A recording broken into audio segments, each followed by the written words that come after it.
Susitinkam pirmą kartą, nu mes Kastyčiu tai tikrai ne pirmą kartą susitinkam, kalbėjimas apie miestą iš kaimo pozicijos. Bet galbūt ir filosofuoti, diskutuoti, ginčytis.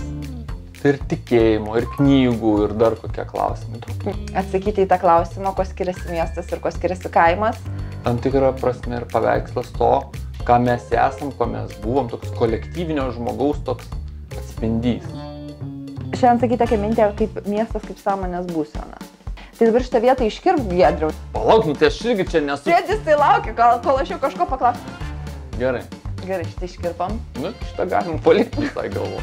Tai kaip tu sugebėjai įtikinti mane, turbūt atsakyk šiandien ir man. Bus čia darbo daugiau negu galvojai.